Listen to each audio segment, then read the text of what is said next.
천국과 영생을 소망하시는 성도 여러분, 반갑습니다. 저는 시천지 예수교 강사 정현철입니다. 오늘 열린 예배를 통해서 하나님께 함께 영광 올려드릴 텐데, 또 주시는 귀한 말씀을 통해서도 큰 은혜 받는 시간 되시기를 바라겠습니다. 자, 오늘의 말씀의 주제, 금장사의 비유가 되겠습니다. 금장사의 비유. 보통 달란트의 비유라고 많이 표현하고 있는 그 내용이 되겠습니다. 자, 그런데 이 내용을 보면 달란트의 비유라고 제목을 붙이는 것은 매우 어색하고 이상합니다. 그렇기 때문에 오늘 금장사의 비유다 이렇게 제목을 소개해 드렸습니다. 자, 어떤 내용인지는 본문을 통해서 확인해 보실 텐데요. 자, 이 가운데 오늘 핵심은 무엇이겠습니까? 예, 착하고 충성된 종이 있고요. 악하고 게으른 종이 있습니다. 지혜 있고 충성된 종, 그리고 악하고 게으른 종. 그 결과는 또 어떻게 되겠습니까? 그리고 이것이 과연 우리에게는 해당이 안 되는 말씀일까요? 오늘 말씀을 통해서 함께 생각해보고 깨달아 보도록 하겠습니다. 자, 그럼 본문 말씀을 먼저 함께 읽어보겠습니다. 마태복음 25장 14절로 30절까지의 말씀입니다. 또 어떤 사람이 타국에 갈제 그 종들을 불러 자기 소유를 맡김과 같으니 각각 그 재능대로 하나에게는 금 5달란트를, 하나에게는 2달란트를, 하나에게는 1달란트를 주고 떠났더니 5달란트 받은 자는 바로 가서 그것으로 장사하여 또 5달란트를 남기고 2달란트 받은 자도 그같이 하여 또 2달란트를 남겼으되 1달란트 받은 자는 가서 땅을 파고 그 주인의 돈을 감추어 두었더니 오랜 후에 그 종들의 주인이 돌아와 저희와 회개할세. 5달란트 받았던 자는 5달란트를 더 가지고 와서 가로되 주여 내게 5달란트를 주셨는데 보소서 내가 또 5달란트를 남겼나이다. 그 주인이 이르되 잘하였도다 착하고 충성된 종아, 내가 작은 일에 충성하였음에 내가 많은 것으로 내게 맡기리니 내 주인의 즐거움에 참여할지어다 하고 2달란트 받았던 자도 와서 가로되 주여 내게 2달란트를 주셨는데 보소서 내가 또 2달란트를 남겼나이다. 그 주인이 이르되 잘하였도다 착하고 충성된 종아, 내가 작은 일에 충성하였음에 내가 많은 것으로 내게 맡기리니 내 주인의 즐거움에 참여할지어다 하고 1달란트 받았던 자도 와서 가로되 주여 당신은 굳은 사람이라 심지 않은 데서 거두고 해치지 않은 데서 모으는 줄을 내가 알았으므로 두려워하여 나가서 당신의 달란트를 땅에 감추어 두었었나이다. 보소서 당신의 것을 받으셨나이다. 그 주인이 대답하여 가로되 악하고 게으른 종아, 나는 심지 않은 데서 거두고 해치지 않은 데서 모으는 줄로 내가 알았느냐. 그러면 내가 마땅히 내 돈을 취리하는 자들에게나 두었다가 나로 돌아와서 내 본전과 별리를 받게 할 것이니라 하고 그에게서 그 1달란트를 빼앗아 10달란트 가진 자에게 주어라. 무릇 있는 자는 받아 풍족하게 되고 없는 자는 그 있는 것까지 빼앗기리라. 이 무익한 종을 바깥 어두운 데로 내어 쫓으라. 거기서 슬피 울며 이를 갈미 있으리라 하니라. 예, 잘 읽으셨습니다. 좀 내용이 깁니다만 매우 유명한, 잘 알려진 내용이기 때문에 아주 포인트가 되는 부분만 확인해 보도록 하겠습니다. 자, 또라고 이렇게 말씀하시죠? 예수님께서 또라는 건 그 앞에 또 뭐가 있었다는 거죠. 그래서 이 마태 25장에는 총 3가지의 비유를 말씀해 주시는데요. 그 첫 번째 비유가 열처녀의 비유가 되겠습니다. 이 열처녀의 비유도 따로 한번 소개를 해 드려야 할 텐데요. 잘못 아시는 내용이 너무 많더라고요.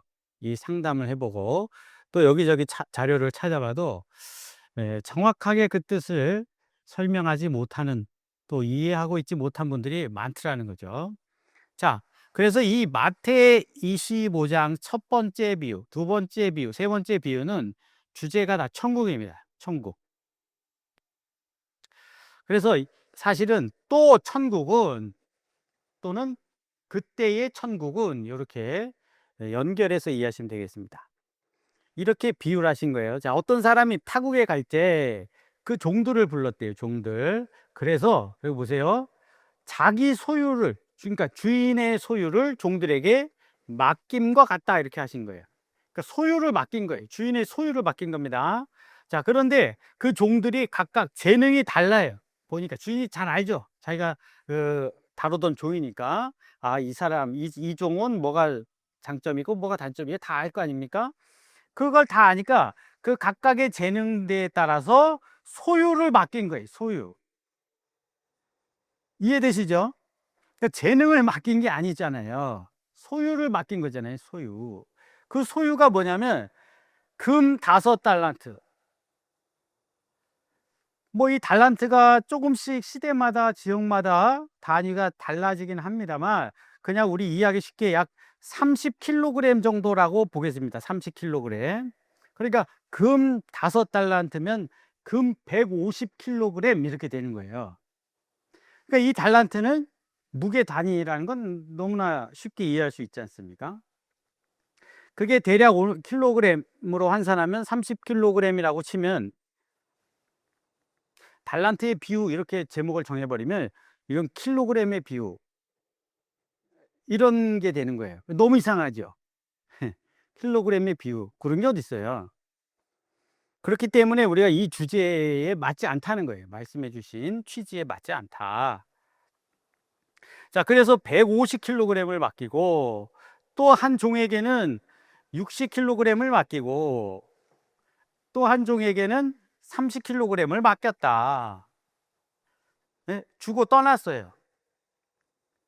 근데 여기에 뭐가 없어요. 야, 이거 잘 관리해. 이거 갖고 불려. 이렇게 하시질 않았어요. 그냥 잘 그냥 맡긴 거예요, 그냥. 그런데 5달러서 받은 자는 바로 가가지고요, 그것으로 장사를 했대요, 장사. 주인의 소유를 가지고 장사를 했대요. 그래가지고 배로 남겼답니다. 그죠? 또 2달란트 받은 자도 그같이 하여 또 배로 남겼대요. 주인은 뭐 뿔리라고 하신 적이 없는데, 예? 뿔리라고 하신 적이 없는데, 이 5달란트 받고 2달란트 받은 자들이 자기가 알아서 장사를 한 거예요. 그거 까먹으면 어떡해요? 장사해서 손해보고 까먹으면 어떡해요? 그런 것도 뭐 두려움이 없었는지. 그리고 뭐 이렇게 큰 재물을 맡길 정도면, 예, 좀 능력이 인정되는 자들 아니었겠습니까? 그죠? 자, 그런데 문제는 요 1달란트 받은, 30kg 받은 자예요. 이 사람은 어떻게 하면, 이 종은 어떻게 했냐면 땅을 파가지고요, 그 30kg을 돈을 감추어 놨대요. 묻어뒀대요. 그리고 오랜 후에 그 종들의 주인이 돌아와서 저희와 회개를 합니다. 야, 너희에게 맡겨뒀던 거 있지? 내 소유 금 어쨌어? 갖고 와봐. 그랬더니 이렇게 된 거죠. 보세요, 내가 배로 남겼습니다. 아, 자신 있게, 기쁘게. 그러니까 이 주인이 칭찬을 합니다. 이 착하고 충성된 종아. 예? 아우, 착해라. 착한 거래, 이게. 그리고 충성했대요, 충성. 충성이라고 돼 있지만 보통은 이제 성실하다, 성실, 또는 신실하다. 아, 정말 믿을 만하다, 이런 뜻이죠. 이 충성이라는 표현이. 네가 작은 일에 충성했으니까 믿음을 보여줬잖아요. 내가 많은 것으로 너에게 맡기겠다. 더 많이 맡기겠다는 거예요. 네 주인의 즐거움에 참여할지어다. 같이, 예? 즐거워하는 겁니다. 또 뒤에도 마찬가지죠. 2달란트 받았던 자도 마찬가지로 이렇게 똑같이 칭찬을 합니다. 자, 그런데 이 1달란트 받았던 자가 뭐라고 하냐면, 주여 당신은 굳은 사람이라, 이렇게 표현하죠. 이 굳은 사람, 뭐 엄한 사람, 뭐랄까, 좀 깐깐한 사람, 주인 중에 뭐 그런 표현입니다. 또 나쁘게 표현하면 아주 인색한 사람, 뭐 이런 뜻도 있는데요. 어쨌든 무서운 사람이에요.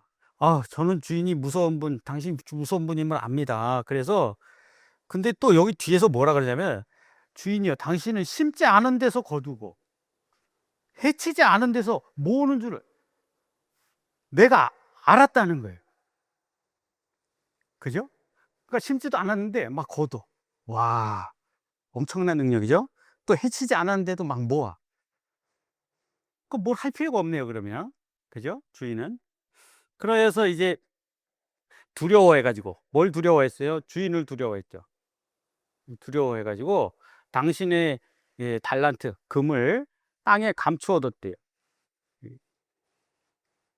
금을 감춰둔 거죠. 달란트를 감춰뒀다, 이 표현은 금을 감춰둔 거죠. 그러니까 묻어놨대요.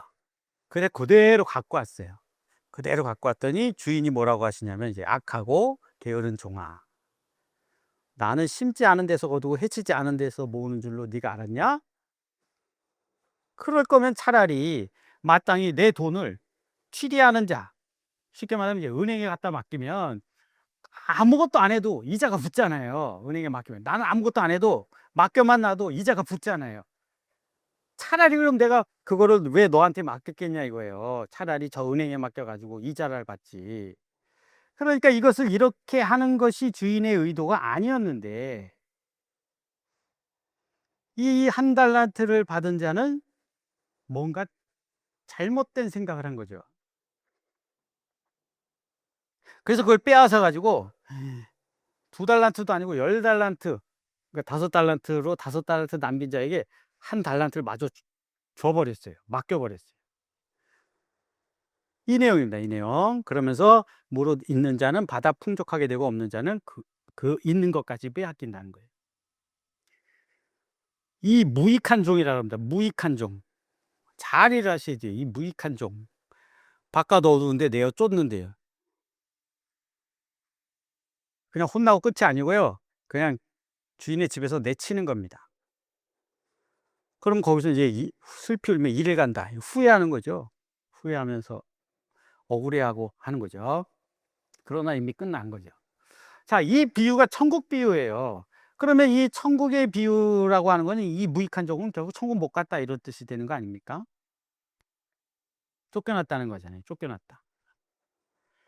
자, 이 비유를 통해 예수님께서 우리에게 말씀해 주고자 하신 것은 과연 무엇이었을까? 이것을 우리가 정확하게 이해를 하셔야 되겠습니다. 먼저 정리해 보면 그 주인은 예수님이고요. 그 종들은 예수님을 믿는 성도들이에요. 그죠? 예수님 믿는 자들이에요. 자, 그런데 그 주인의 소유가 금이잖아요. 금을 맡겼잖아요. 그 주인의 소유가 뭔지는 누구도 얘기를 안 하더라고요. 제가 많은 자료를 찾아봤는데 이 부분을 정확하게 얘기하는 사람이 없어요. 뭘 맡겼는지를 알아야 될 거 아닙니까? 그걸 맡길 때 재능에 따라 맡긴 거예요. 재능이 뛰어난 사람도 있을 거고 재능이 좀 부족한 사람도 있을 거 아닙니까? 그러나 그것을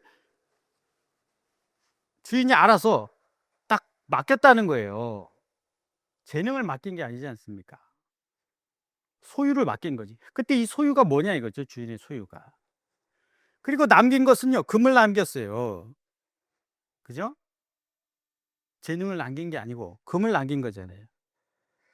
그 주인이 돌아오신다는 거는 이제 예수님이 재림하실 때를 의미하는 거죠. 그러면 우리가 여기서 세 가지로 질문을 한번 정리해 보겠습니다. 첫 번째로 주인의 소유가 무엇을 의미하는가를 알아야 됩니다. 이게 너무 중요한 거거든요. 결국 금을 남겨야 되니까. 예? 그렇지 않습니까? 두 번째로 이 착하고 충성된 종과 악하고 게으른 종은 예수님께서 무엇을 기준으로 판단하셨는가? 이게 이제 세 번째 비유인 양과 염소의 비유하고도 연결이 되거든요.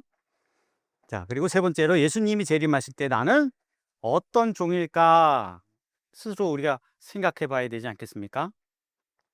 자, 그럼 첫 번째로 예수님께서 맡기신다는 주인의 소유, 이 금.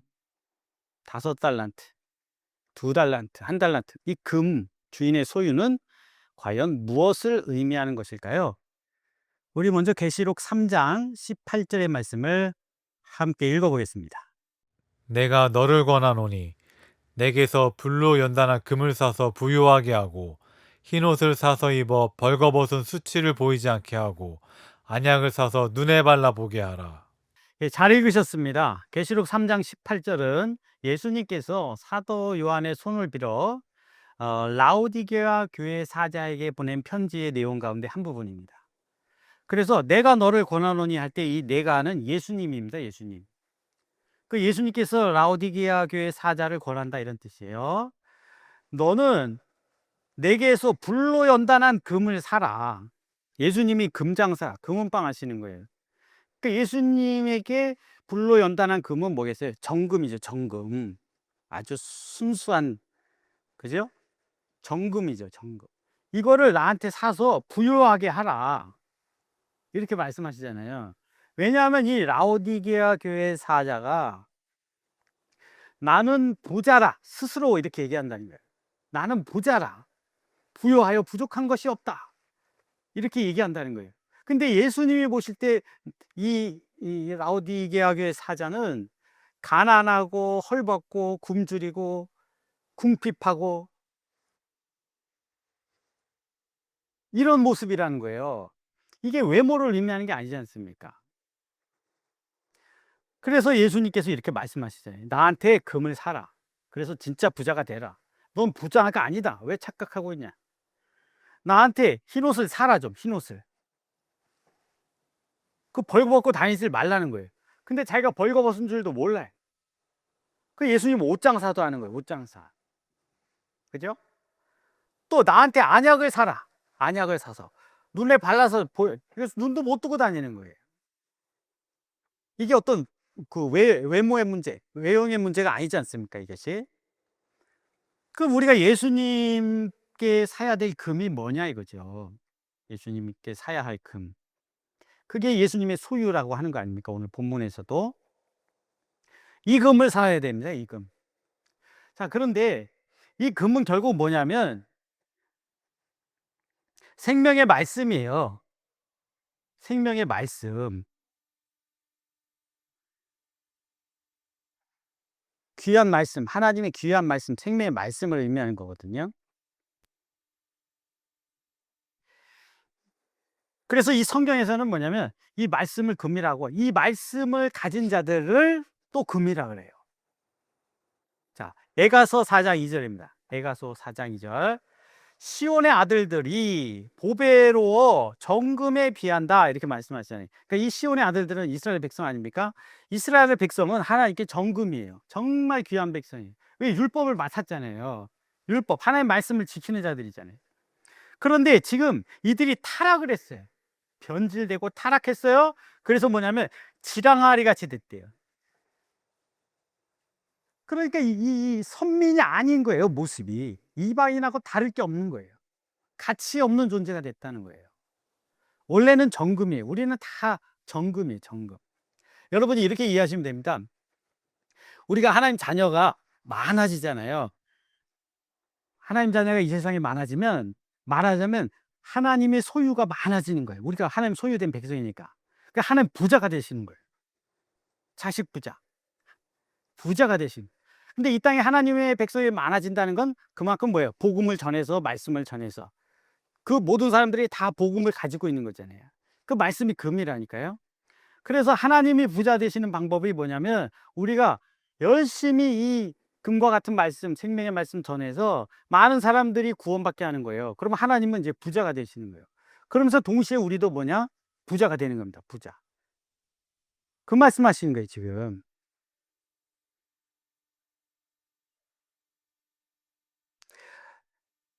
시편 12편 6절에는 이런 말씀이 있습니다. 여호와의 말씀은 순결함이요 도가 흑도가 아니에 7번 단련한, 아주 순결하다는 거죠. 은 같도다. 자, 금은 아니지만 은, 또 은이라고도 말씀하십니다.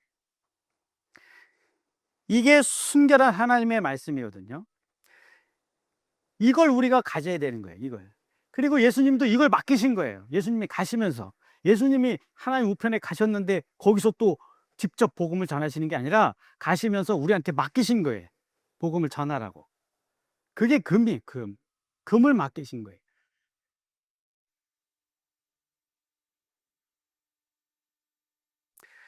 근데 이사야 1장 22절에는 이런 표현도 있습니다. 네 은은 찢기가 되었구나. 뭐가 막 섞인 거예요. 이 하나님 말씀, 순결해야 될 하나님 말씀에 포도주에는 물이 섞였구나. 이게 무슨 맛이에요, 이게?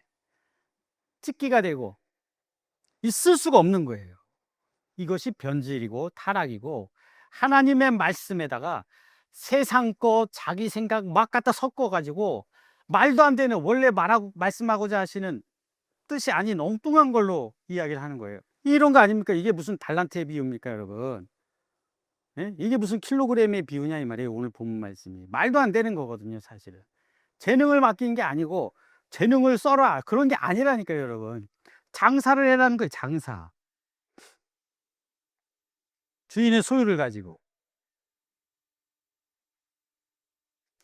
그냥 이렇게 이해하시면 돼요. 주인이 예, 그걸 맡기면서 야 불려, 나 올 때까지 불려, 이렇게 하신 게 아니라고 아까 본문에서 확인하지 않았습니까? 근데 이런 거잖아요. 우리가 구원을 받았어요. 은혜를 받았어요. 깨달았어요. 그래서 뭐냐면 그걸 진짜 깨달은 사람은 전하지 않을 수가 없는 거예요. 그렇지 않습니까? 주인이 전하지 마라, 뭐 그럴 일은 없지만 남겨 안 해도 그냥 자동으로 나가서 전하게 돼 있잖아요.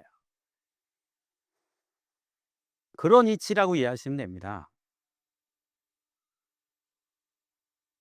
근데 뭐 다 목사겠습니까? 다 전도자겠습니까? 다 선교사겠습니까? 아니잖아요. 사람마다 재능이 다 다르단 말이에요. 그래서 자기가 할 수 있는 걸 하면 되는 거예요. 근데 보통 은혜가 없는 사람이 말씀 전하겠어요? 전도하겠어요? 은혜가 없는 사람이?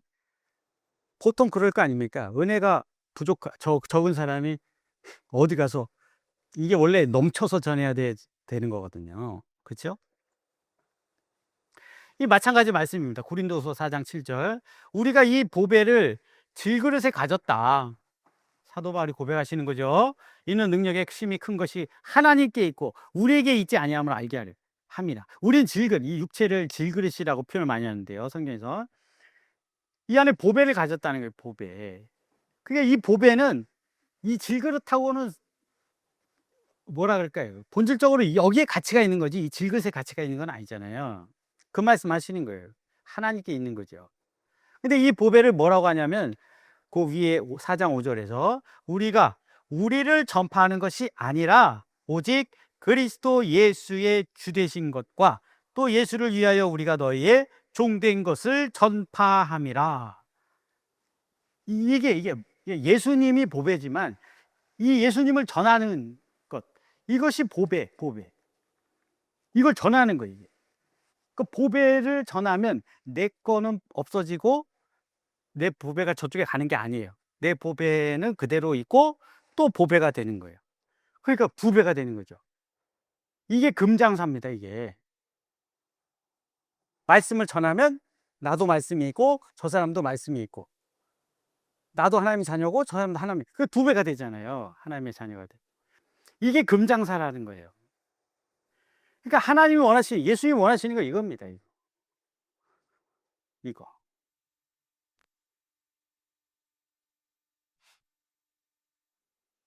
그래서 착하고 충성된 종과 악하고 게으른 종은 어떻게 나뉘느냐? 재능이 많고 적으면 의미가 없습니다. 예, 그건 중요한 게 아니에요. 말씀의 분량에 상관없이. 그러니까 내가 목사가 아니어도 되고 신학을 안 해도 돼요. 복음을 전하는데, 말씀을 전하는데 영혼을 살리고자 하는 마음이지. 그러나 사람마다 이제 재능이 다르겠죠. 어쨌든 뭐냐면 전하는 거예요. 이게 장사하는 거예요. 이게 장사하는 거예요. 말씀을 전하는 자가 파는 자.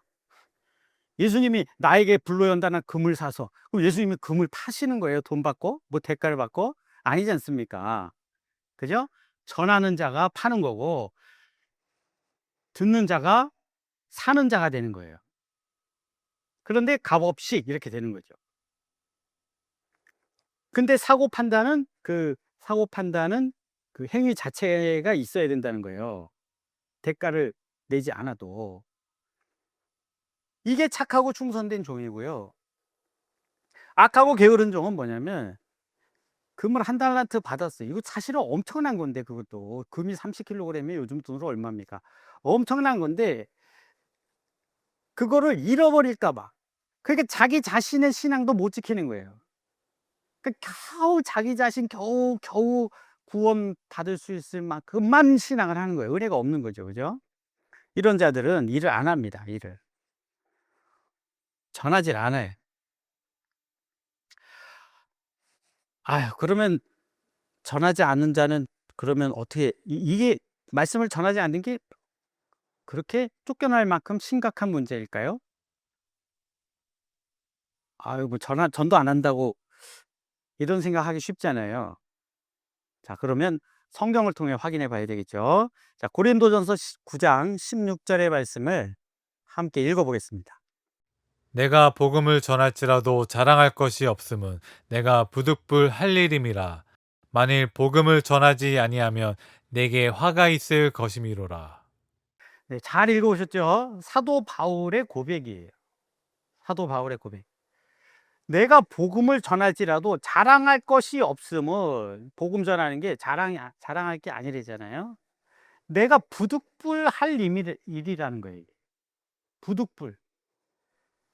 그러니까 이 전도, 복음을 전하는 것, 전도를 한다 그래서 내가 거기에 그 행위에 대해서 어떤 대가가 있어야 되는 게 아니에요. 하나님이 거기에, 그거에 대해서 무슨 상을 주시는 게 아니에요. 사실은 그런 걸 바라는 게 아니다 이 말이죠. 근데 만일 복음을 전하지 아니하면 내게 화가 있을 것이미로라 안다는 거예요. 바울은 이걸 두려워하는 거고 아는 거예요. 그죠? 여러분, 은혜가 충만해서 지혜가 넘쳐서 복음을 전하면 좋겠지요. 그러나 어떻게 1년 365일 그러겠습니까?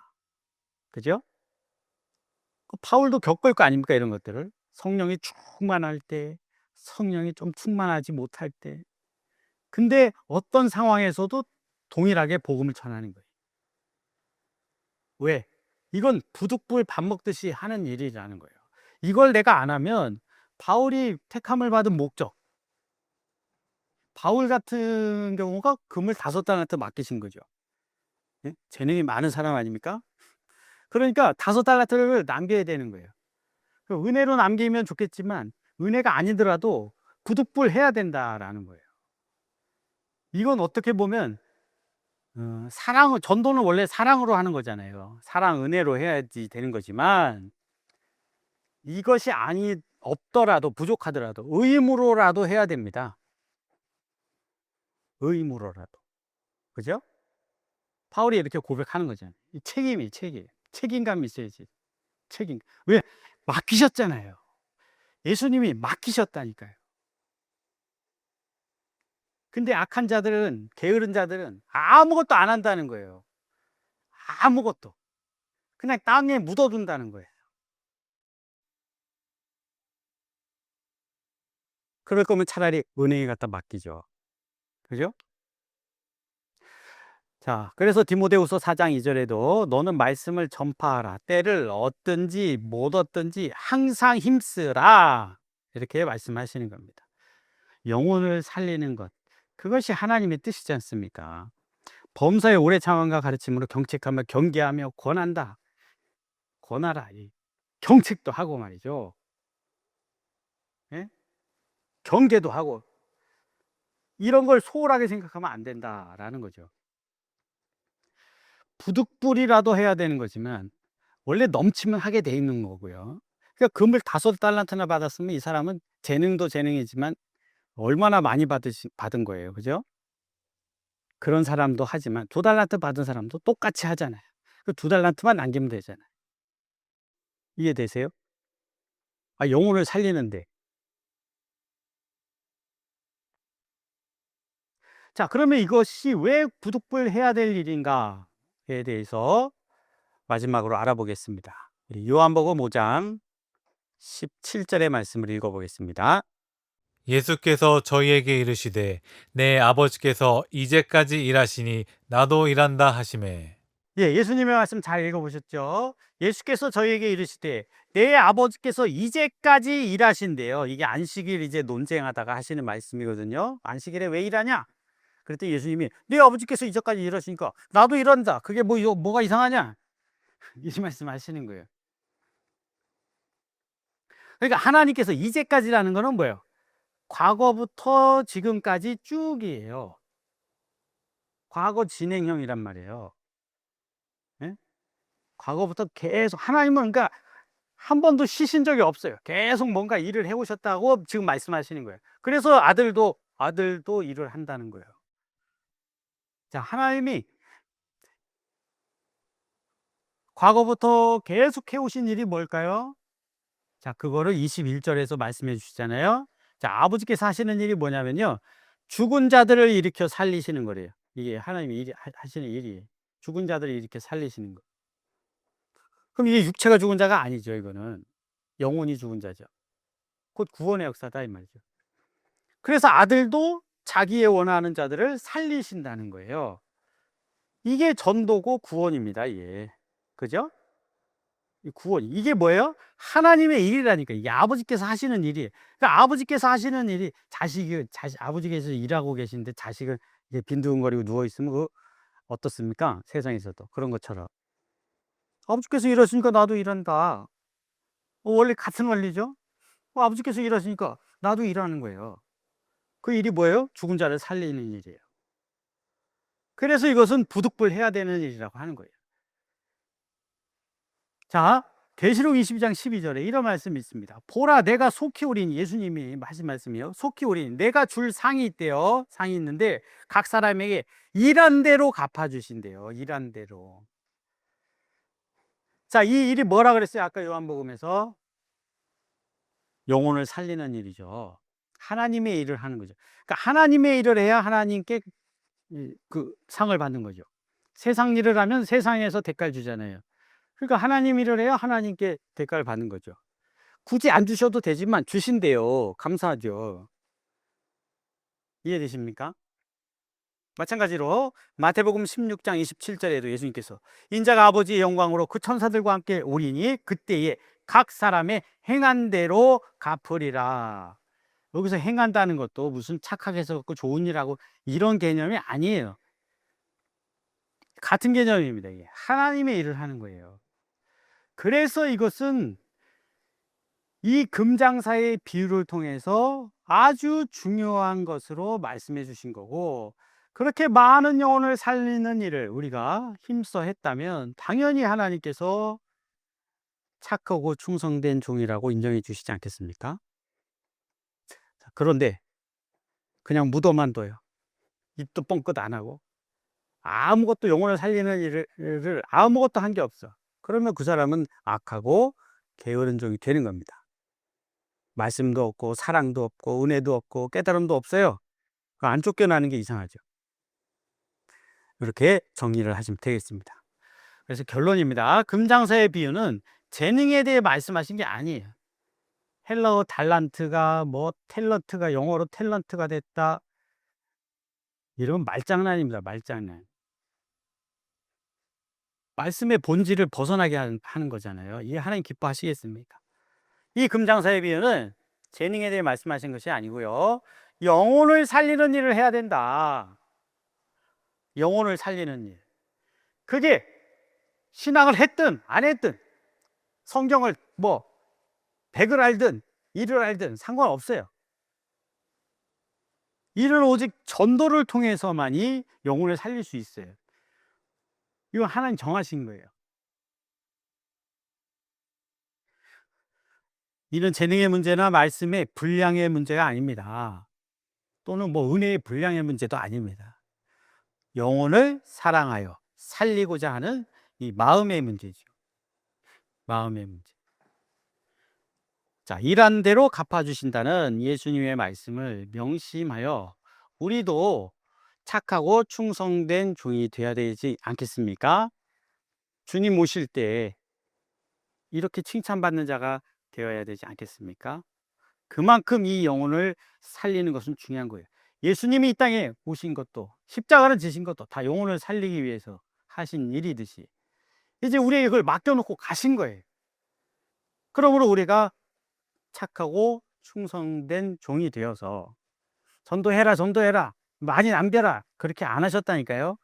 그냥 우리가 좋아서 또는 부득불해야 되니까 그런 마음으로 성실하게 우리가 신앙한다면 반드시 하나님께서 우리에게 행한 대로, 일한 대로 상을 주신다고 하셨으니, 그날, 주님 만나는 그날, 주님 다시 오시는 그날, 기쁨으로 주를 맞이할 수 있는 저희의 모습을 우리가 갖추어 가야 되겠습니다.